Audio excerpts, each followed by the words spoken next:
Assalamualaikum warahmatullahi wabarakatuh. Salam sejahtera untuk kita semua. Selamat pagi. Terima kasih atas kehadiran Bapak Ibu untuk menyaksikan presentasi yang saya buat ini. Presentasi yang akan saya presentasikan adalah biodiesel dari limbah minyak goreng bekas.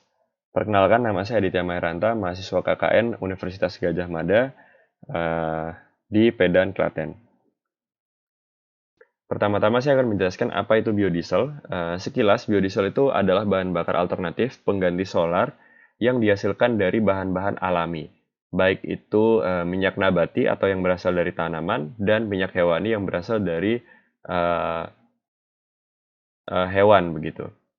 Lalu biodiesel ini memiliki sifat yang kurang lebih sama dengan bahan bakar solar atau bahan bakar diesel konvensional, sehingga dapat digunakan juga pada kendaraan-kendaraan bermesin diesel.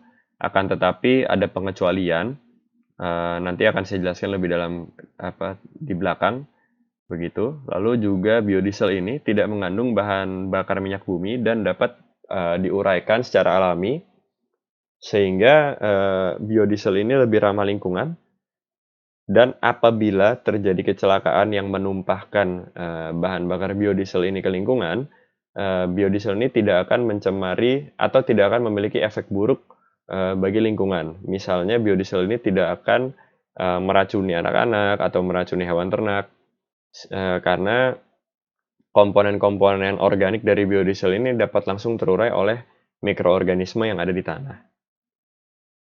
Kelemahan dari biodiesel sendiri, yang pertama adalah kandungan energinya lebih rendah dibandingkan dengan solar konvensional, sehingga apabila kita menggunakan biodiesel pada kendaraan, tenaga yang dihasilkan itu akan lebih rendah dibandingkan dengan penggunaan solar konvensional. Berikutnya, biodiesel juga tidak dapat disimpan dalam waktu yang lama, sehingga apabila biodiesel ini tersimpan dalam waktu yang lama, maka kualitas bahan bakarnya akan menurun dan semakin menghasilkan tenaga yang lebih rendah dibandingkan dengan kondisi normalnya, lalu juga akan menghasilkan asap yang lebih pekat dibandingkan dengan biodiesel yang baru saja diproduksi. Lalu biodiesel juga membutuhkan penggantian filter bahan bakar secara lebih rutin dibandingkan dengan solar konvensional, karena kandungan-kandungan organik pada mesin diesel ini apabila terkena panas dan terkena udara, itu akan menghasilkan endapan. Nah, untuk biodiesel sendiri itu ada beberapa sumbernya yang sudah dikembangkan di Indonesia atau yang pernah dikembangkan di Indonesia, antara lain dari minyak kelapa dan minyak jarak atau minyak dari kandungan buah jarak itu.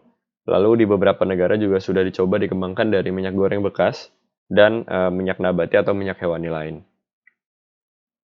Secara umum, proses pembuatan biodiesel itu ada beberapa jenis, akan tetapi saya akan jelaskan atau akan bagi menjadi dua cara supaya lebih mudah dijelaskan. Cara yang pertama itu cara konvensional dan cara kedua itu cara industrial. Cara konvensional ini dilakukan dengan mengendapkan biodiesel selama 1-2 minggu dalam wadah tertutup, lalu melakukan penyaringan secara berulang-ulang untuk memisahkan antara minyak dan padatan-padatan yang terbawa karena proses produksi sebelumnya. Misalnya kita menggunakan minyak goreng bekas, maka partikel-partikel atau sisa-sisa proses memasak itu perlu kita saring sehingga tidak tercampur dalam bahan bakar. Cara kedua, yaitu dengan cara yang saya sebut dengan cara industrial. Ini cara yang terbaik untuk membuat biodiesel karena menghasilkan kualitas biodiesel yang paling baik dan menghasilkan juga biodiesel yang memiliki sifat paling mirip dengan solar konvensional. Akan tetapi cara ini tidak dapat dilakukan dalam skala industri rumah tangga. Untuk cara industrial sendiri ini menggunakan beberapa zat kimia yang ditambahkan ke dalam minyak nabati atau bahan dasar biodiesel untuk meningkatkan kualitasnya, sehingga biodiesel yang diproduksi dengan cara industrial ini dapat menghasilkan biodiesel dengan kualitas terbaik, dapat disimpan dalam waktu yang lama dan memiliki kandungan energi yang mendekati solar konvensional, sehingga saat digunakan pada mesin-mesin diesel atau kendaraan diesel itu akan menghasilkan tenaga yang kurang lebih sama dengan apabila menggunakan bahan bakar solar atau diesel konvensional. Lalu untuk produksinya sendiri itu perlu menggunakan reaktor khusus untuk mempercepat produksi biodiesel dan memunculkan reaksi antara zat-zat kimia dengan bahan dasar biodiesel yang digunakan. Lalu hal-hal yang perlu diperhatikan saat menggunakan biodiesel, yang pertama, biodiesel yang diproduksi dengan cara konvensional itu tidak disarankan untuk digunakan pada kendaraan diesel dengan teknologi common rail. Akan tetapi, bahan bakar ini dapat digunakan pada mesin-mesin diesel yang teknologinya teknologi diesel konvensional atau diesel tua begitu, misalnya seperti pada mesin-mesin traktor atau pada mesin-mesin pompa air, sehingga ini dapat meringankan beban dari segi pengeluaran untuk bahan bakar pada industri-industri pertanian, ataupun bisa juga digunakan untuk menghidupkan genset yang atau yang berdasarkan dengan mesin diesel. Lalu disarankan juga untuk mengganti filter bahan bakar secara rutin seperti tadi sudah dijelaskan, dan disarankan untuk menghidupkan mesin dengan solar atau bahan bakar diesel konvensional secara rutin untuk membersihkan saluran bahan bakar dari endapan-endapan yang dihasilkan oleh biodiesel. Ini tidak perlu menggunakan bahan bakar terlalu banyak, mungkin hanya 1-2 liter saja. Setiap habis digunakan dalam waktu yang lama, misalnya setelah mesin ini digunakan selama 1 minggu, maka disarankan untuk mengganti bahan bakarnya dengan solar biasa untuk dinyalakan sebentar untuk membersihkan endapan-endapan yang mungkin terbentuk pada saluran-saluran bahan bakar. Ini adalah video produksi biodiesel. Pada video ini menggunakan bahan dasar minyak goreng bekas. Nah, seperti yang dapat kita lihat, yang pertama adalah prosesnya menyaring minyak goreng bekas dengan menggunakan kain. Ini bisa menggunakan saringan tahu, bisa menggunakan kaos bekas atau kain-kain bekas lainnya.